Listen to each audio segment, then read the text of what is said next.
sejam muito bem-vindos ao Pode Crescer! O convidado de hoje é alguém que literalmente entende de coisas doces. Paulo Hermínio Penac, o mineiro de voz mansa que chegou a Arapongas aos 6 anos, traz consigo uma história repleta de capítulos surpreendentes. Ao lado de seu pai e seus irmãos, enfrentou desafios e construiu um conglomerado de fabricação de balas e milhares de produtos. A trajetória de Paulo não é apenas sobre a indústria doce, é sobre a doçura que ele injeta na comunidade de Arapongas e além. Ele não só comanda negócios de sucesso, mas também é o coração da Casa do Bom Menino, onde suas ações transformadoras impactam vidas diariamente. Eu não estou falando apenas de um líder respeitado, mas também um marido dedicado, pai amoroso de 3 filhos e avô orgulhoso de 3 netos encantadores. Hoje, no Pode Crescer, desvendaremos os capítulos extraordinários dessa história de sucesso. Aprenderemos sobre os desafios superados e descobriremos o ingrediente secreto por trás do sabor doce do empreendedorismo de Paulo Hermínio Penac. Sejam bem-vindos a mais uma edição especial. Seja bem-vindo! Muito obrigado. Então, para a gente começar esse episódio, a gente queria saber como surgiu a ideia de criar o projeto. Quando foi esse momento? O Lions Clube de Arapongas, da qual faço parte desde 72, construiu a PAI. E aí, após construirmos a PAI, nosso sonho era construir um orfanato. E aí fomos procurar como fazer um orfanato. E aí nós tínhamos na época o padre Paulo Spicer, que era pároco aqui da igreja de São Vicente de Pallotti, nosso companheiro, que como padre Pallottino tem até hoje um orfanato em Presidente Prudente. E ele foi ver os modelos que tinha, foi ver aqui em Rolândia, Cambé, Londrina, e foi em Maningá, no Lar Betânia de Maningá, que viu esse modelo de casa-lar. Então a Casa Bom Menino inicialmente com uma cópia do Lar Betânia de Maningá. E viemos para cá. Então era um modelo de uma casa, naquela época estava iniciando-se as casas lares. Vinha um casal com seus filhos e mais 10 crianças, que iam criar 10 crianças. E aí começamos aí vimos o modelo e fomos com a construção. Eu estava aprendendo do Lions, assumi a presidência do Lions em junho de 76, e durante minha gestão, até julho de 77, nós construímos a primeira casa. Quando estamos construindo a primeira casa, o outro companheiro, o padre Francisco Batmiller, que também da São Vicente de Pallotti, ele foi pároco de Bela Vista do Paraíso, terra do Jaime Canet, governador do estado. Aí ele foi tomar um café com a dona Lourdes Canet e falou para a dona Lourdes que estava construindo. Aí a dona Lourdes falou assim, traga uma planta de mais 2 casas. Aí nós pedimos para o doutor Pascoal Aromatário, que foi o anjo da guarda, que foi nosso arquiteto, engenheiro, construtor, fez tudo para nós graciosamente. E aí ele fez a planta de mais 2 casas. Aí o padre Francisco levou lá para lá. Aí em agosto de 77, vai vir em julho, mas foi agosto, o Jaime Canet veio instalar o governo itinerante aqui em Arapongas. Foi lá onde é a prefeitura hoje, que era a FAFICLA, Faculdade de Arapongas. E aí ele veio aqui na casa trazer um cheque, um checão para nós de 600 mil. Nossa, aquilo era dinheiro para conseguir. A primeira casa fizemos no Lions, rifa, churrasco, trabalho, foi um ano de trabalho muito bom. E aí, com a doação que veio do governo do estado, aí construímos as 2 casas, imobiliamos tudo e tal, aí foi uma beleza. Graças a Deus aí a coisa deslanchou. E aí começamos a casa. Durante os primeiros anos, a casa recebeu muita criança. Vamos dizer, então, naquele tempo, a adoção era adoção brasileira. A mãe vinha aqui, doava a criança, vinha alguém que pedia a criança e entregava a criança. Então era assim, não tinha hoje que a burocracia que tem hoje realmente bem hoje passa tudo pelo judiciário, tem que ir lá fazer tudo. Então naquela época foi assim, então passaram por aqui centenas de crianças. Bom, aí a Cleide, minha esposa, estava aqui, investia na criança. Vinha as crianças para cá e ela conseguiu, no balé adágio, curso de balé para as meninas. De repente as meninas vinham, ficavam 6 meses, voltavam para a família.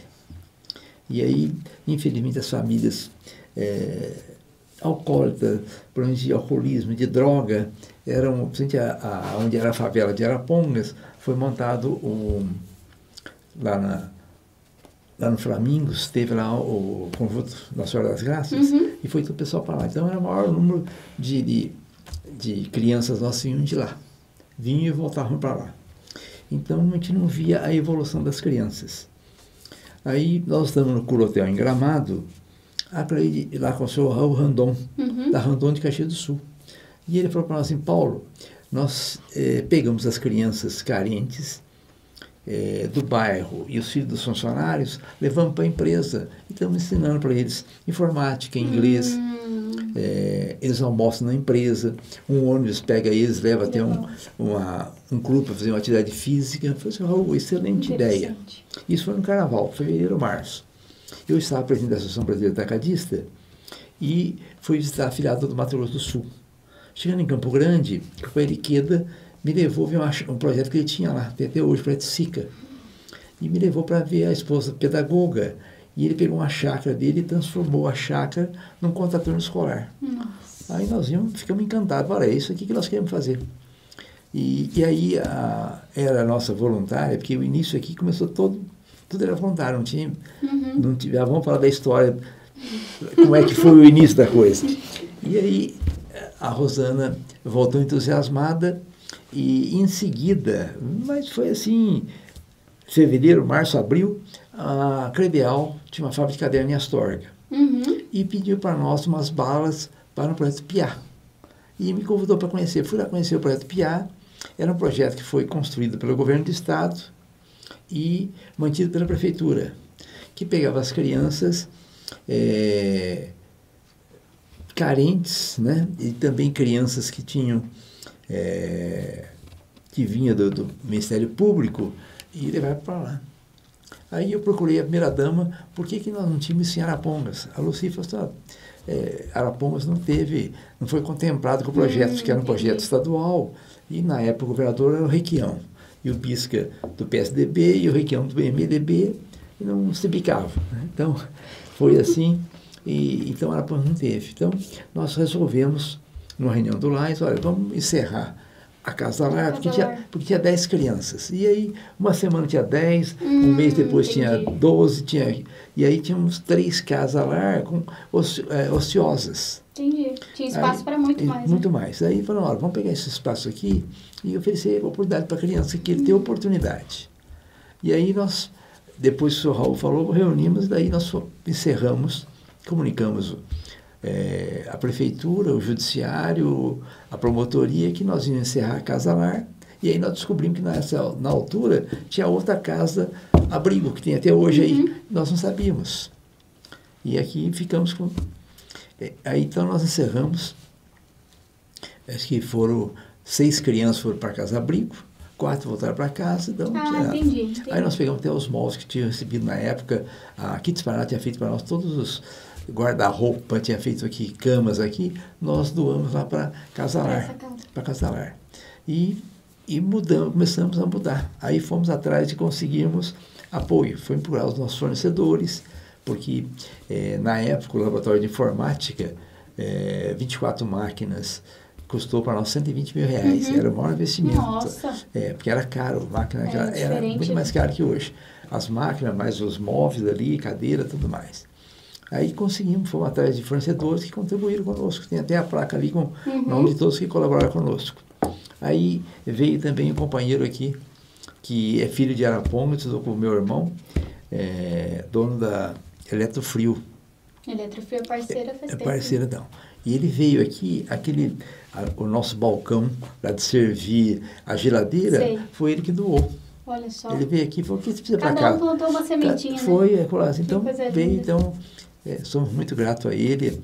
É uma pessoa que tem maior carinho. Ele é filho de Arapongas, hoje está muito bem, que mora em São Paulo, tem Curitiba, Londrina, ele está assim com um projeto muito grande, um trabalho muito grande que gera muito emprego. E colaborou conosco. Então, nós fomos e começamos a casa. Na época, a nossa empresa e o na época no triário Carlos Lobo, começou a contribuir cada um com R$5.000. Nossa. E aí fomos atrás de mais um ou outro para contribuir e tal, então não tinha nenhum auxílio do governo, nada.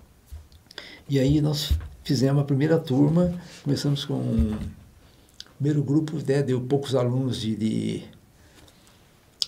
porque nós quando iniciamos, nós queríamos oferecer oportunidades para criança que quisesse ter oportunidades. Crianças carentes, mas que quisessem ter oportunidades. Então nós pedimos para cada escola, cada sala de aula, que nos enviasse os 2 melhores alunos de cada sala de aula. Então nós oferecemos, Arapongas na altura, se não me engano, tinha 48 salas de aula, foi 2 vagas para cada aluno, seriam 96 vagas que viriam. Mas acabamos começando com 65 alunos. Aí, inclusive, era tão pequena a turma, pequena, que nós pegamos um aluno de 5ª e alguns de 6º ano, de 6ª série, para fazer... E só garotos, né? Só meninos, tá. Só meninos. Começamos só com meninos, que era casa bom menino, virou só para meninos. Muito bem. Aí foi, e começamos, aí foi indo, a turma foi fazendo. O meu sobrinho neto era voluntário de flauta, que dava aula de flauta. Então, tivemos aqui vários voluntários que vieram assim. O CNA, uma grande parceira, ela começou a cedeu os professores do CNA para dar aula para nós aqui. Então, somos muito gratos a eles. Então, começamos assim, e foi assim a primeira turma, daí no ano seguinte. Então, aí não entrava nenhum aluno repetente, nada. Aí, eu estou assistindo uma entrevista do João Dória com o presidente da AMIL, que eu conhecia ele das viagens do LID, do grupo do LID, ele fazia parte, e ele contou a história dele, que ele morava em Guarantã, era órfão de pai, e que a mãe é lavadeira, e que ele engraxava sapato. E ele foi engraxar sapato na casa de um médico, e o médico falou: por que você não volta a estudar? Que ele tinha reprovado 3 anos. Aí o médico convenceu ele a voltar a estudar. Ele fez o Madureza, que tinha naquela época, hoje não sei se tem mais Madureza, para terminar o ginásio, fez também o colegial, e aí foi para o Rio de Janeiro, junto com os colegas lá de Guarantã, e foi morar na República. E aí ele, como não tinha condição, disse que dormia num colchonete no chão. Um colega fazia cursinho de medicina e ele pegava e estudava as apostilas de medicina desse colega. E fez o vestibular, passou. E aí foi trabalhar no hospital. Começou a trabalhar no hospital, aí acabando comprando no hospital, acabou comprando, aí formou a Rede AMIL, que depois foi vendida por R$2 milhões. Então, falei aqui, então criança vai poder vir para cá. Pode ser repetente, mas não pode repetir aqui. Repetiu, perdeu a vaga. Então, esse foi o início assim, dos primeiros anos. Né? Como a educação transforma, né? O exemplo. Exato. E o senhor falou muito de parcerias, né? Desde o início a gente observa que, como a gente falou, foram sementinhas que foram plantadas, né? Exato. E olhando para o projeto hoje, assim, quando o senhor acha que essas parcerias, elas permitiram que a gente chegasse onde a gente chegou, e hoje, para manter toda essa estrutura, né? Tudo isso que a gente vê aqui, qual o senhor acha que é o papel e a importância dessas parcerias? É fundamental. Porque, vamos dizer, hoje o nosso orçamento ultrapassa R$3 milhões. Então, nós começamos a fazer um projeto de Lei Rouanet, começamos em 2010, 2012, e começamos a fazer captação. E aí foi aumentando o projeto e tudo mais. Com isso aí a gente conseguimos, depois que nós fizemos, que os primeiros anos de 2005 a 2010, a situação era crítica. Porque... aí depois que começamos, e hoje nós temos aí uma parceria muito grande de empresas do Brasil todo, do Rio Grande do Sul ao Amazonas. Temos amigos aí do Brasil todo que são amigos que fizeram fazem parte da BAD, de atacadistas e tudo mais, e nós conseguimos ter uma grande rede que estamos lá todo dia. Então, esse ano nós fizemos um projeto grande e também tivemos aprovação no projeto para construir a quadra poliesportiva também, que também estamos trabalhando aí para construir a quadra que nós não temos. Então, a parceria é fundamental. Então, o projeto, por ser um projeto muito sério e tudo mais, o pessoal vem e estão colaborando. Então, assim, espontaneamente vem pessoas nos procurar para colaborar. E o legal é ver que grandes partes desses parceiros, eles acreditaram na gente desde o começo, Sim. né? Quando ainda era Sim. só terra, né? Sim, Literalmente. desde o início que foi a construção da casa, veio desde o início, foi para nós fundamental. Que bom. E eu gostaria que o senhor olhasse aqui essa camiseta, essa logo, esse Casa do Bom Menino de Arapongas, e o senhor falasse pra gente. Já fiquei arrepiado aqui, viu? O que passa na cabeça do senhor Não. quando o senhor olha, quando o senhor vê essa imagem? Então, isso aqui foi assim, e nós vemos hoje ver as oportunidades que foi oferecida para as nossas crianças e quantos que aproveitaram. Eu tive semana passada com um jovem que está hoje terminando o doutorado em microbiologia na UEL. Ele estudou conosco aqui, daqui ele foi para o colégio no SESI, do SESI ele fez biologia, de biologia ele passou na UEL, ganhou uma bolsa, hoje ele é um bolsista da UEL, fez mestrado e fez doutorado, está acabando o doutorado esse ano. E ele quer ser professor, ele quer ser professor. Eu falei assim, você vai estar fazendo daqui a uns dias vacina para nós? Tal? Eu falei, não, eu quero ser professor. E o pai dele trabalha conosco, a mãe dele trabalhou conosco, o avô trabalhou conosco, a família toda trabalha na empresa lá. Construiu uma história, né? Então, assim, temos assim, um jovem assim que oferecer oportunidade. Então, nós temos aí dezenas de jovens hoje já formados nos mais diversos, que nos dão orgulho de ver o nosso time aqui, o time que aproveitou. Como é que começou a nossa parceria do Colégio SESI? Era presidente da FIEP, o Rodrigo Rocha Loures, e veio aqui, viu o nosso projeto, ficou entusiasmado conosco e tudo mais, queria construir um colégio SESI aqui dentro. Olha só. Eu falei assim, mas nós temos poucos alunos, também nem pouco, vamos juntar, oferece bolsas para nós levamos para lá. Porque ele queria construir um colégio aqui dentro. Aí eu falei para ele, não, vamos, talvez nós tivéssemos construído, já tinha um colégio aqui dentro hoje. Mas foi assim, e aí passaram por lá hoje centenas de jovens fazendo. Semana, final do ano agora, estive lá, teve formatura da turma desse ano, de 27 alunos, 22 nossos ex-alunos. 22 da nossa turma aqui. Né? Então, e já desse grupo, já tinha passado na faculdade, acho que uns 10, 12 alunos já tinham passado na faculdade. Estavam lá já prontos, aproveitando as oportunidades. E é legal que, quando o senhor fala, a gente consegue perceber pelo brilho nos olhos que o senhor tem quando o senhor fala no projeto e da história. E além disso, né, essa figura que a gente fala, tão importante para nós, né, o senhor também é um mentor para muitas pessoas, desde crianças do 4º ano até os ex-alunos, né, que hoje não estão mais com a gente diretamente. E eu gostaria de saber, que conselho o senhor daria para, sejam essas crianças ou esses adolescentes, que têm, assim, essa visão que o senhor tem, né, de começar uma carreira. O que o senhor diria para elas? Que eles têm que aproveitar as oportunidades. Eu falo muito de oportunidades porque eu, desde pequeno, aí vamos falar da nossa história. Nós chegamos em Arapongas aos 6 anos de idade. Chegou o 1º de junho aqui em Arapongas, em julho deu uma geada, queimou tudo, fomos morar na Gleba Orle, no sítio queimou tudo. O papai veio para a cidade, abriu um açougue na Rua Condor, açougue do Povo. Aí eu trabalhei com ele ali no açougue, entregava carne já com 7 anos. Um belo dia, estou indo abrir o açougue, assim, um domingo de manhã, 5h30 da manhã, um guarda pegou na rua. Aí me levou de volta em casa. Aí o papai falou assim, não, ele vai com ele que ele vai abrir o açougue. Aí o guarda foi comigo até o açougue, e abriu o açougue lá. Né? Então, naquela época, começava a trabalhar cedo. As crianças se moravam no sítio, estavam lá limpando a saia do café, o pé de café, a parte de baixo, as crianças que tirava ali, até passava a mão, pegava uma cobrinha junto ali, tirava para fora e tal, mas tudo era assim, então se começava desde cedo. Eu trabalhei com o papai no açougue, aí o papai foi no açougue ele 3 anos, daí depois foi explorar o matador municipal. Aí eu saí, fui trabalhar no açougue do Capitão, que é onde hoje ali a garagem da Igreja Matriz, ali tinha um açougue. Eu trabalhei naquele açougue e depois descendo a Rua Condor, o Vinícius Vieira abriu um açougue ali, em frente onde era pedalando gostoso. O senhor gostava do açougue, hein? Foi a primeira profissão minha, foi ser açougueiro. Foi ser açougueiro, a primeira profissão, porque em função do papai fazendo, que o papai estava fazendo. Aí papai saiu do matadouro, ficou na estaca zero, daí foi para São Paulo arrumar emprego.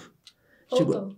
Vocês ficaram aqui? Ficamos aqui. Ele foi lá, arrumou, tinha arrendado uma quitanda lá, e aí os dois irmãos mais velhos, um primo que trabalhava na Squibb, laboratório Squibb, tinha arrumado emprego para o Marcos e para o Luiz lá. E aí a vovó intuiu o papai para voltar para cá. Aí ele pegou, foi lá na 25 de março, comprou 2 malas de 1000 dias e voltou para cá. Já tinha 25 de março? 25 de março já. Forte, né? Aí abriu ali na rua das Araras, que era Pascoal Rugner, ele abriu uma portinha 15 metros quadrados. Ali nós começamos vendendo fumo em corda. Meu pai tinha uns primos que mexiam com fumo. E miudezas, eu ia na Marinha Paulista em Londrina e comprava miudezas, vendíamos ali. Miudezas. Aí, vendendo o fumo, vendia-se palha de cigarro. Tinha uma distribuidora de cigarro que vendia palha de cigarro Bandeirantes, que era a melhor fábrica de palha do Brasil. Aí nós compramos palha por reembolso postal. Não sei se existe ainda hoje.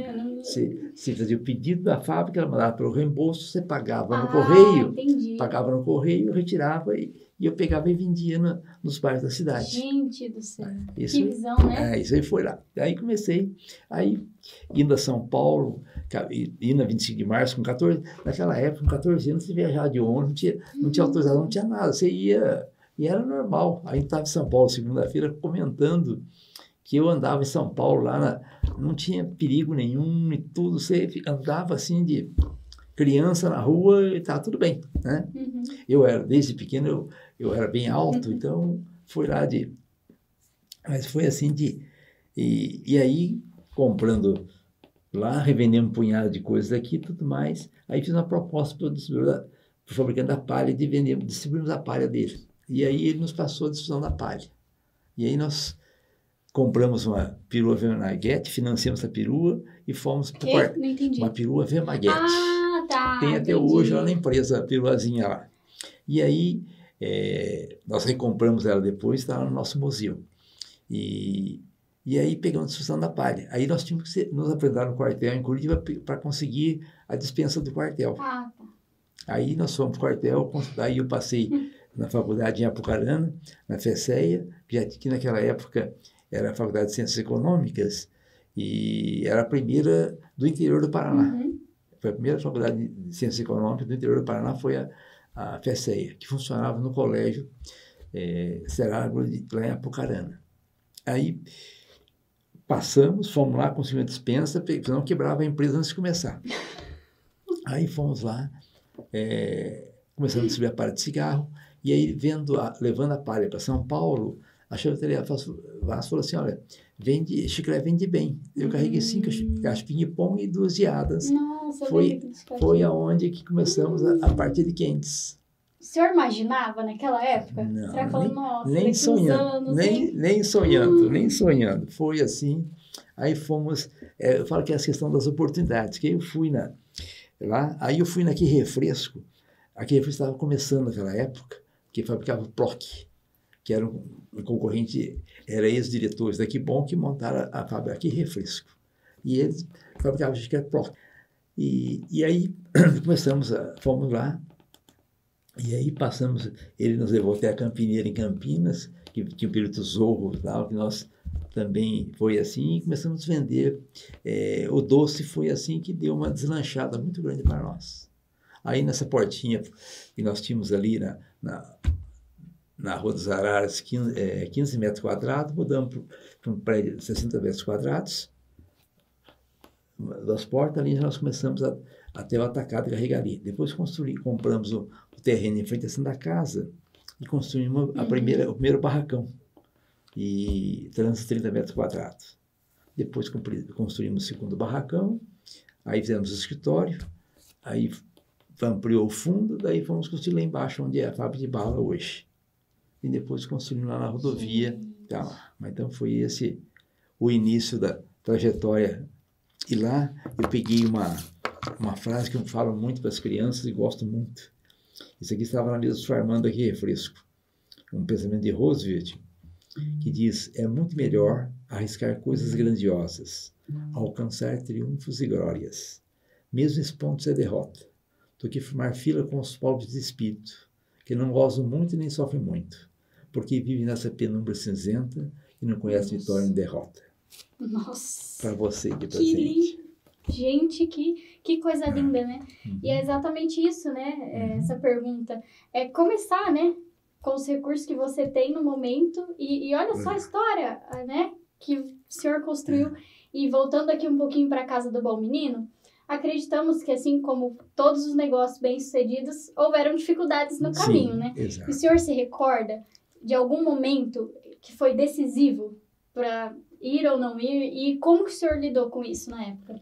Porque antes era tudo mais difícil, né? Sim, não era tão acessível como hoje, tudo. né? Pra você ter ideia, uma ligação, você pedia uma ligação de manhã para telefonista, saía à tarde. Meu Deus. Ansioso. Arapongas foi a primeira cidade do interior a ter descagem direta. Então, a Ortepa tinha aqui, aí nós somos a primeira a ter DDD. Então, foi assim tal.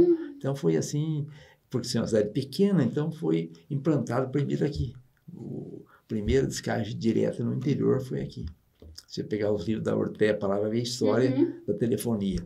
Tudo isso impactava, né? Tudo era difícil. Quer dizer, vamos voltar lá atrás, começar a contar de infância. Então, eu pequeno, viemos do sítio, eu era coroinha do Padre Bernardo. E aí, que eu vi de oportunidade? Olha só, já explorava o padre. Vamos lá, anota aí. Explorava o padre. Aí eu ia lá, ajudava a celebrar a missa das 6 às 6h30, 7 horas. Aí eu ia no correio buscar para ele a correspondência. Aí ele me convidava a tomar café. Porque na minha casa não tinha achocolatado, não tinha geleia, não tinha frios, não tinha nada. E na casa do padre tinha. Aí, então eu tomava café com o padre. O padre Bernardo até me chamava de Paulinho. Então fui o Paulinho dele até o fim da vida. Ele me chamava de Paulinho. Eu fui vê-lo quando ele estava na casa antes de partir. E ele sempre Paulinho. Sempre Paulinho. Até o fim da vida dele foi Paulinho para ele. Né? Então foi. Então, viu? Então, uma oportunidade. Vi eu puder tomar café na casa do padre, fui lá. Aí, ó. Outra coisa, falando do projeto também, o senhor lembra de alguma história engraçada, alguma história diferente que aconteceu, que fez vocês rir ou se emocionar durante todo esse percurso? O senhor lembra de alguma coisa? Sim, aqui o projeto nos dá emoção todo final de ano, todas as vezes que vamos lá fazer o encerramento, a gente fica emocionado de ver lá as crianças, quando nós começamos ainda no Cinema a fazer as apresentações e foi evoluindo. A gente vê hoje cada criança que aproveitar a oportunidade aqui. A gente pega ali cada criança que pegou, o Cleiton, um exemplo maior, começou conosco aqui. O Cleiton chegou aqui, eu brincava que o Cleiton morava na casa mais arborizada de Arapongas. Na segunda rua era um matagal, a casa dele, que você não imagina. Tinha ar puro, pelo menos. Tinha ar puro. É bom do Cleiton. Aí, o Cleiton, o meu sobrinho, o neto que ensinava flauta, ensinou para ele 25 músicas. Acha? Foi o Cleiton. Não sabia. O neto que foi. Precisamos entrevistar um dia o neto aqui, trazer o neto para Com certeza. E aí, o Cleiton, na folha de papel de pão, escreveu 200 músicas lá. Bom, muito bem. Aí a Cleide procurou. Aí eu convidei a nossa nutricionista da empresa. Ela veio aqui e viu o Cleiton e falou: seu Paulo, eu vou falar com a irmã lá do conservatório para conseguir uma vaga para o Cleiton lá. E ela conseguiu. Aí foi lá. Aí, na primeira apresentação do Cleiton, 3 meses de aula, né? Ele foi lá, a Cleide alugou um terninho para ele, foi todo... Acho que tem foto, eu vou achar uma foto. Todo lá, tudo assim e tal. O Cleiton foi lá e fez uma belíssima apresentação, né?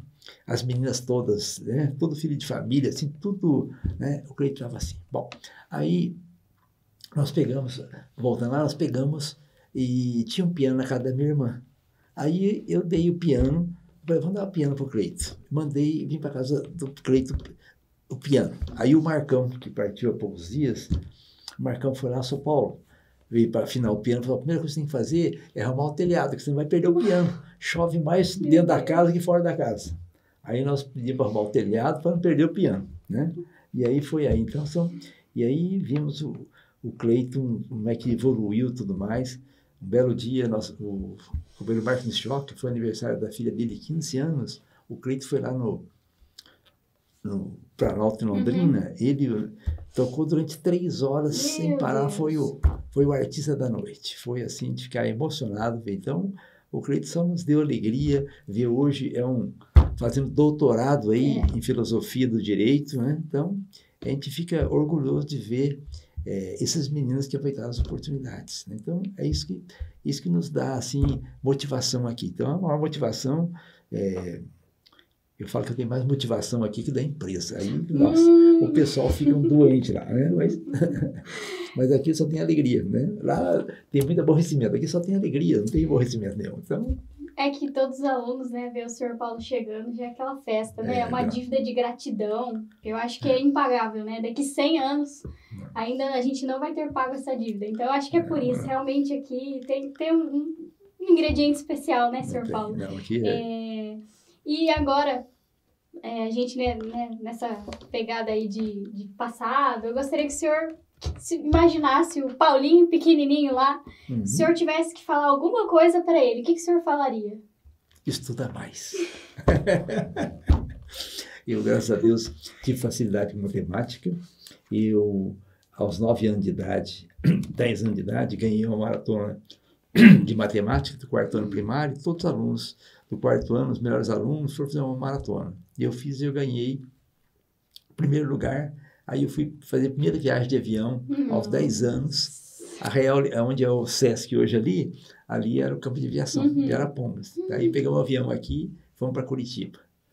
Ficamos lá uma semana. Eu estive lá no Palácio Iguaçu. Esses dias, voltando ao Palácio Iguaçu, vi lá que ele foi inaugurado em 1954. Eu estive lá em 59. Eu tinha 5 anos no Palácio Iguaçu. Olha só. Então fui lá.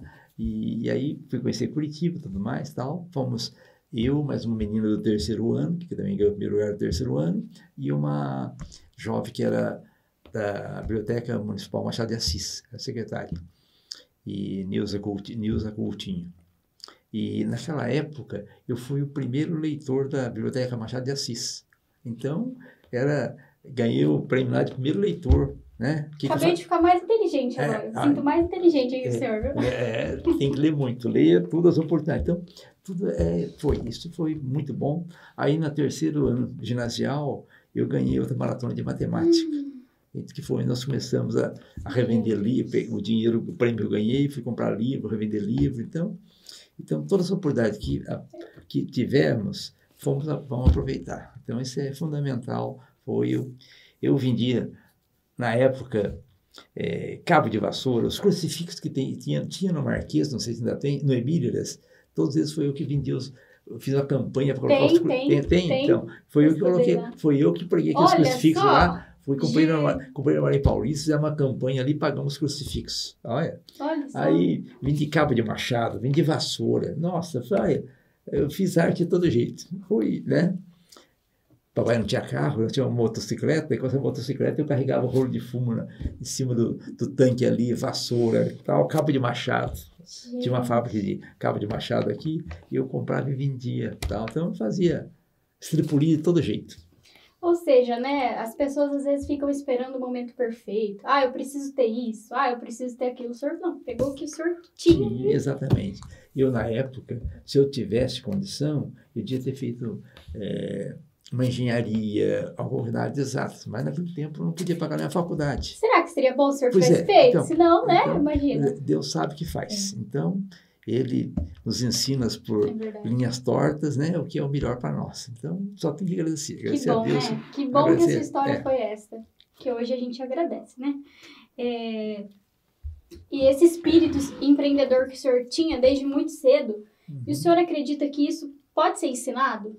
Desde cedo? Sim.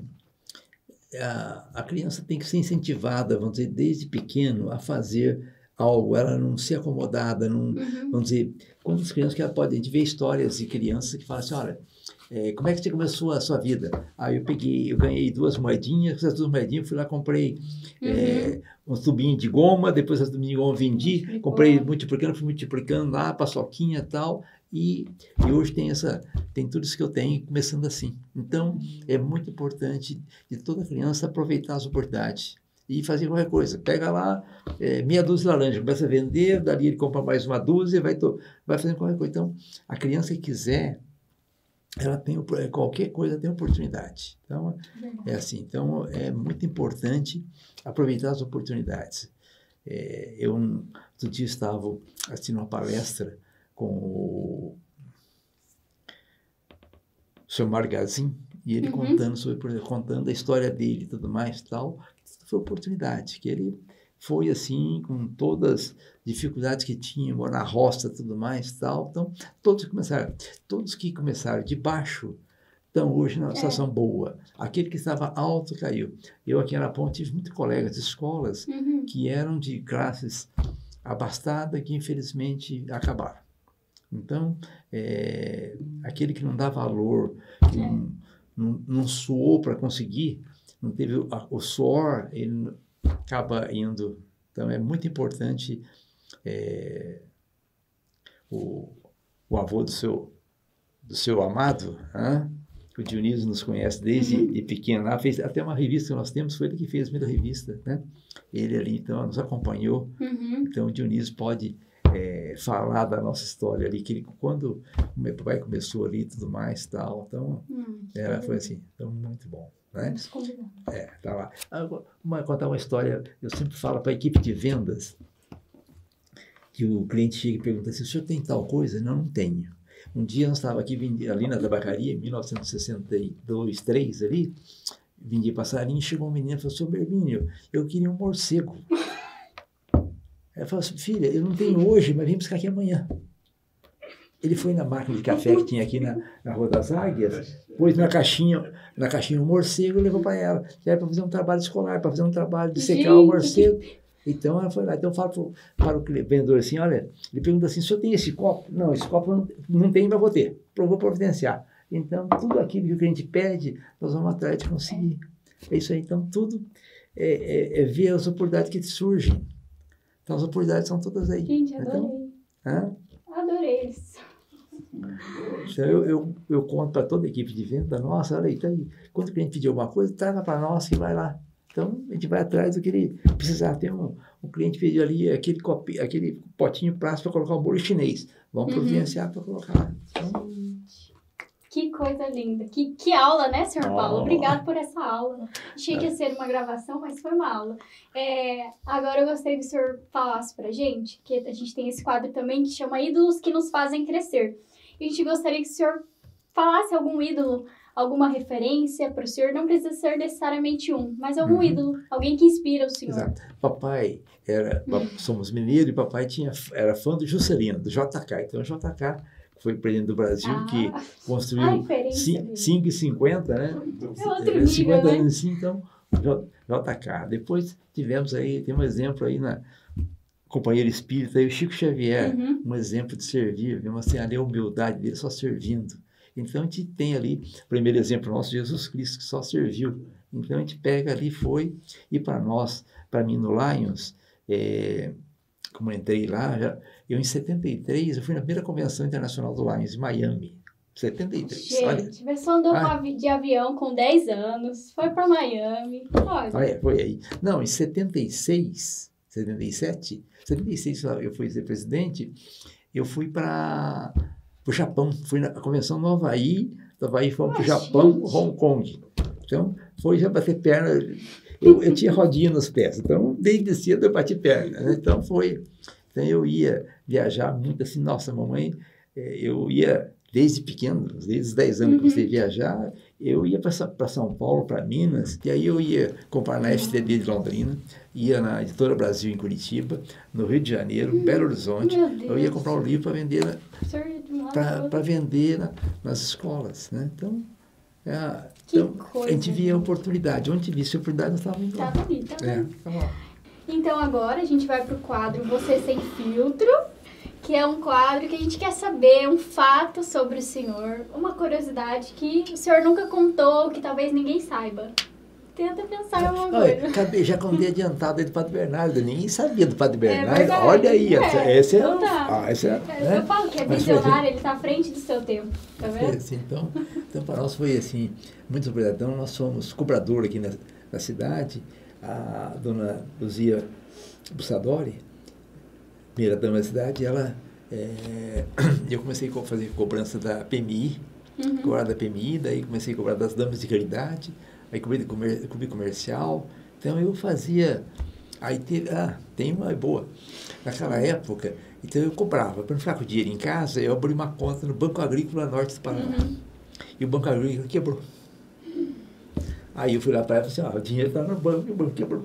Então, tiveram prejuízo daquilo que foi pago que não tinha sido. Deus. Porque ninguém esperava que o Banco Agrícola fosse quebrar. Era o banquinho daqui, naquela época tinha os bancos locais, né? Então foi. Então, nossa, o que nós fizemos de arte já, fazendo as coisas, foi assim, de todo jeito, assim, na escola, tudo mais tal. Eu tentei,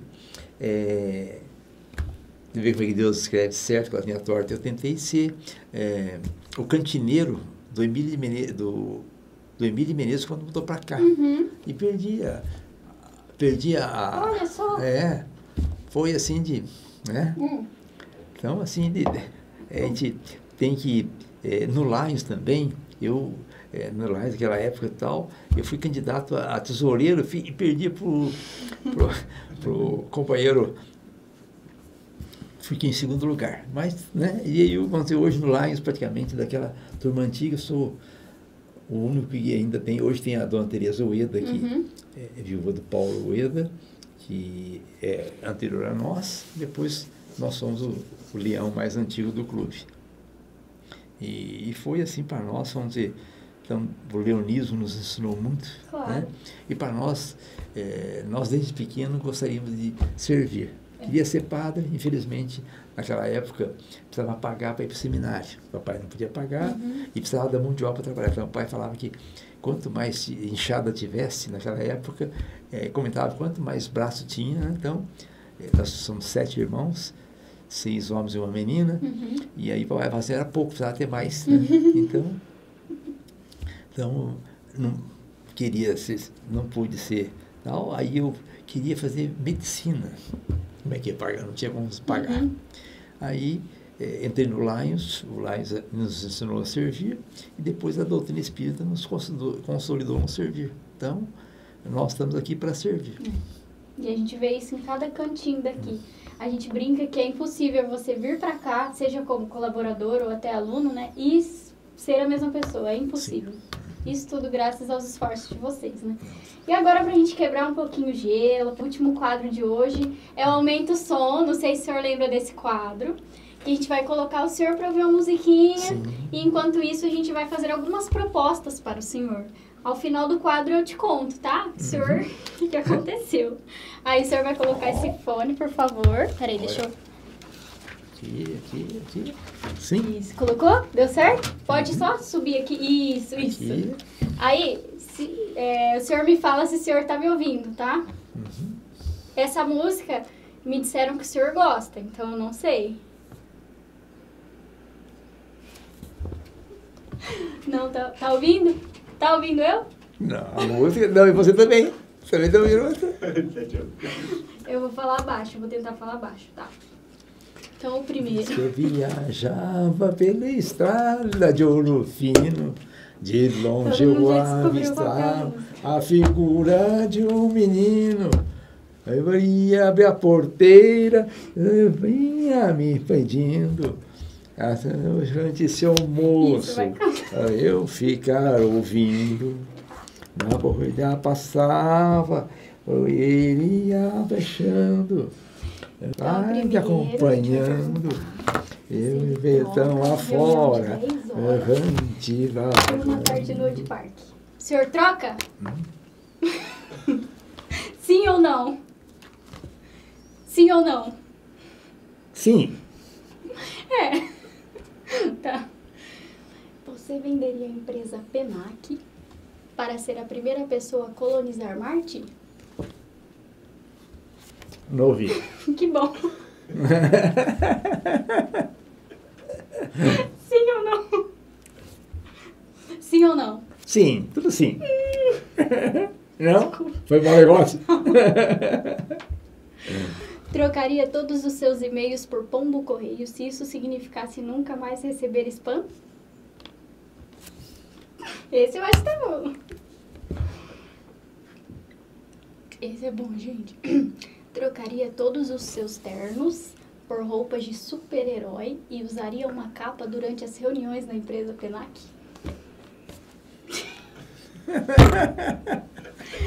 Esse é legal. Deixa eu ver se a música dele... Ah, tá tudo certo. Aceitaria ser o árbitro de uma partida de futebol entre os seus netos, mesmo sabendo que todos tentariam te convencer a favorecer o time deles? Aí, Pode tirar. Olha, eu tenho algumas notícias para o senhor, tá? Umas boas e outras más. É. Infelizmente, o senhor vendeu a empresa, tá? Opa. A empresa Penac, para ser a primeira pessoa a colonizar Marte. Olha. Parabéns! Eu perguntei para o senhor se o senhor trocaria todos os seus e-mails por pombos correios. Para o senhor nunca mais receber spam, e o senhor trocou. Então, eu acho que tá bom. Não, mas tudo não. O senhor não tem mais a empresa, mas se o senhor tivesse, o senhor trocou todos os seus externos por roupas de super-herói e o senhor vai passar a usar uma capa durante todas as reuniões da empresa, tá? É mais ou menos isso. Nossa. E também, eu perguntei para o senhor o seguinte, se o senhor aceitaria ser o árbitro de uma partida de futebol entre os seus netos, mesmo sabendo que todos tentariam te convencer a favorecer o time deles. E o senhor, claro, que disse que sim. Bom, então eu queria agradecer ao senhor. A gente sabe que sua vida é muito corrida, não é à toa que o senhor é o Paulo, né? Paulo Penac. Então a gente queria agradecer ao senhor por estar aqui com a gente essa tarde, por dar essa aula pra gente. Gostaria de saber se o senhor quer deixar alguma mensagem, seja para os nossos patrocinadores, seja para as nossas crianças. O senhor fica à vontade. Isso aqui é seu. Nós temos que agradecer a todos os nossos apoiadores, a todos os nossos patrocinadores, porque se não fosse a colaboração de todos, nós não teríamos isso aqui. Hoje nós somos uma empresa com 77 colaboradores, que é um orçamento bastante robusto. Diz a nossa gestora Andressa que é uma casa com uma escola com mais de 500 alunos, é uma grande escola. Nós estamos chegando a 1.000, então, né, somos uma grande escola. Então, tá aí, né? Muito bom. E eu queria aproveitar para encerrar. Você tem meu cartão? Não. Então, vou entregar meu cartão para você. Gente, olha isso aqui. Dá um troco para ela, né? Depois que ela pegou no laço agora. Tá vendo? Literalmente, meu cartão. Pegou aí, deu para eles verem? Eu deixo para você. Isso aí, então, a gente pega e... Como eu sou muito tímido, então quando chega alguém, eu dou o meu cartão. A gente sabe. Então é isso, muito obrigada. Nossa, não só por vir, mas por todo o investimento que o senhor faz em nós, nas nossas crianças, e torna esse lugar um lugar de tanto amor. Muito obrigada, senhor Paulo. Nós agradecemos. Somos muito gratos pela vida do senhor e da dona Cleide também. Muito obrigado, tá? Então, um beijo. Tá. E até a próxima.